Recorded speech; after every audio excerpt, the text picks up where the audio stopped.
Now, the second key of prospecting is to get yourself into massive rapport, or actually better said, to maintain and build massive rapport as you're actually qualifying someone. You see, what happens is this. You start off and you capture someone's imagination by sounding good, using those tonalities we spoke about, right, in your opening script. And they say, this guy sounds pretty interesting, so they want to open up to you, right, and hear some more. One of you want to see some information about what it is that you have to offer, right, whatever your outcome is for the script, and we'll get into that later in the script building module.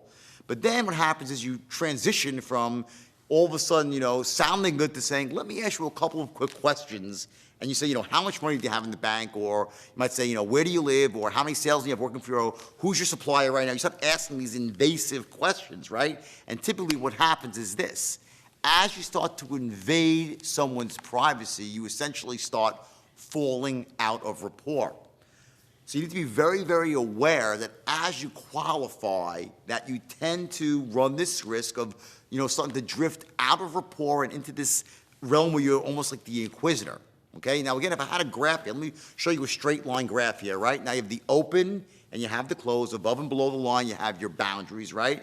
You get into immediate rapport on both a conscious and unconscious level, right? And now here we are, we're gathering intelligence. But remember, as we're gathering intelligence, we're not only maintaining rapport, we're also looking to continue to build rapport. And on what's called the justifier. Okay, which is essentially the reason why I'm asking them questions. So I would say, listen, just a couple of quick questions, sir, so I can best serve you. Or a couple of quick questions so I don't waste your time. That "so" is your justifier. Essentially, it's your reason why you're asking them questions, right? It's not you're just wasting their time. It's not for any just, underhanded reason. You're asking them questions so I don't waste your time or so I can best serve you, okay? So again, I would always use a justifier. And just to show you how powerful a justifier can be, I want to tell you a little story here. It's actually based on a study that was performed in the University of Arizona by a very, very well-known psychologist named Dr. Robert Cialdini. And what he did is he had this really interesting study where he had a copy machine in the library. It was a very busy machine. There was usually 4 or 5 people in front of it, right? And he had some students go up with a stack of papers and try to cut the line when there were 4 or 5 people at the copy machine, right? So what he did is he did this experiment. They waited till there was 4 people at the machine, right? People came up with a stack of papers. They said, excuse me, can I please cut the line? And what they found was that 25% of the time, they would get compliance. People would actually let them cut the line simply because they asked. And that was essentially their baseline result. That if you just simply go up and ask people to cut the line, 1 out of 4 times, 25% of the time, they'll let you cut the line. Next day, they went back there, different people online now, right? And they used what's called a justifier. Essentially, they came up with a reason why they had to cut the line. So instead of just saying, hey, can I cut the line? They said, listen, I need to cut the line because I'm in a rush. I'm going to miss my class. Essentially, a justification about why you should let them cut the line. So watch what happens. They go back now. Wait till there's 4 people on the line, and when there is, they come up to the front, say, excuse me, would you mind if I cut the line? Listen, I'm really in a rush. I need to make these copies. I'm going to miss my class. Guess what happened? 75% of the people let them cut the line. 300% increase in compliance just by using a justifier, by giving someone a reason why you need to do something. You understand this? Now, let me just go one step further here.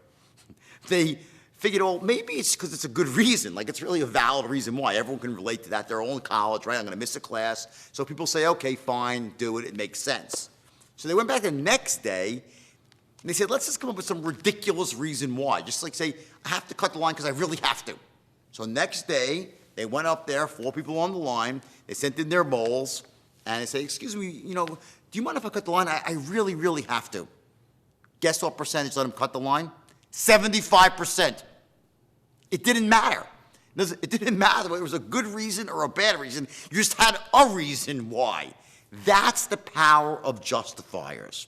Okay? Now, actually, this little experiment goes on a bit longer, but I'm going to save it for the script building module because there's some stuff here with certain words that we use and trigger phrases that actually bypass the conscious mind. They go right to the unconscious mind, so you can simply circumvent the logic centers of people's brains. So we'll go through those when it comes to script building. But for right now, just understand the power of using justifiers. You would never just say, listen, a couple of quick questions.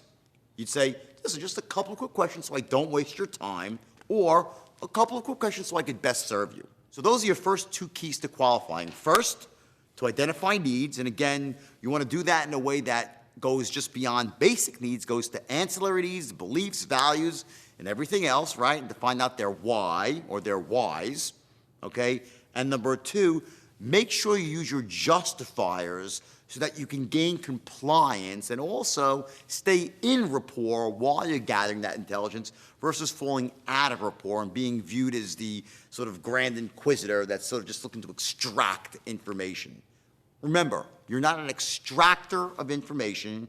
You are the trusted advisor, the trusted friend, the family physician who goes there and says, "Go, tell me what's wrong." And he takes out his pen and his paper, and he's like, That's your body language, your tonality. That's the positioning that you come from up here, that you're entitled to ask questions. You're literally obligated to ask questions because you need to find out exactly what their needs are, where their pain is, so you can help them solve it.